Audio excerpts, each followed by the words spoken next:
संघ प्रमुख मोहन भागवत ने बड़ा दावा किया है। उन्होंने कहा कि सनातन धर्म ही हिंदू राष्ट्र है। 15 साल में भारत फिर से अखंड भारत बनेगा, ये सब हम अपनी आंखों से देखेंगे। उन्होंने कहा कि संतों ने भी 20 से 25 साल में फिर से अखंड भारत की बात कही है। यदि हम सब मिलकर इस कार्य की गति बढ़ाएंगे तो 10 से 15 साल में अखंड भारत बन जाएगा। इस कार्य में जो भी बाधा बनेगा वो मिट जाएगा। आरएसएस के लिए हमेशा से अखंड भारत का एजेंडा सर्वोपरि रहा है। इस बार संघ के सरसंघ चालक मोहन भागवत ने इसको लेकर बड़ा बयान दिया है। राष्ट्रीय स्वयंसेवक संघ के सरसंघ चालक मोहन भागवत ने कहा कि सनातन धर्म ही हिंदू राष्ट्र है। उन्होंने कहा कि वैसे तो 20 से 25 साल में भारत अखंड भारत होगा। अगर हम सब मिलकर थोड़ा सा प्रयास करेंगे तो स्वामी विवेकानंद और महर्षि अरविंद के सपनों का अखंड भारत 10 से 15 साल में ही बन जाएगा। इसे कोई रोकने वाला नहीं है। जो इसके रास्ते में आएगा वो मिट जाएगा। आरएसएस प्रमुख हरिद्वार के कनखल संन्यास रोड स्थित श्री कृष्ण निवास एवं पूर्णानंद आश्रम पहुँचे। यहाँ उन्होंने ब्रह्मलीन महामंडलेश्वर श्री श्री 1008 स्वामी दिव्यानंद गिरी की मूर्ति की प्राण प्रतिष्ठा और श्री गुरुत्रय मंदिर का लोकार्पण किया। इस अवसर पर संघ प्रमुख ने कहा कि भारत लगातार प्रगति के पथ पर आगे बढ़ रहा है। हम अहिंसा की ही बात करेंगे, लेकिन इस बात को हाथों में डंडा लेकर कहेंगे।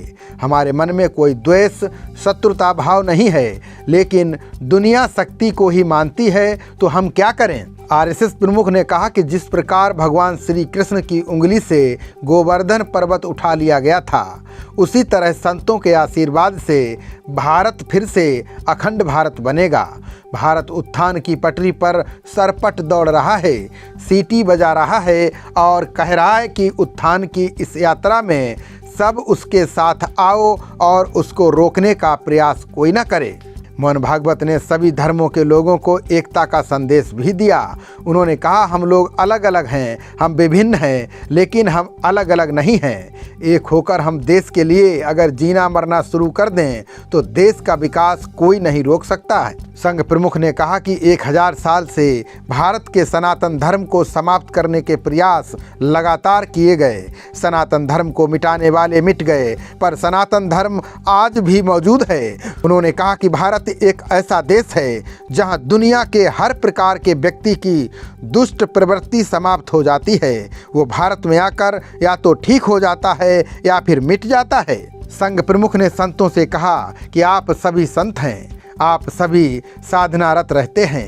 राष्ट्र साधना में विघ्न आते हैं, हमें इसे पराजित करके निरंतर आगे बढ़ाना है।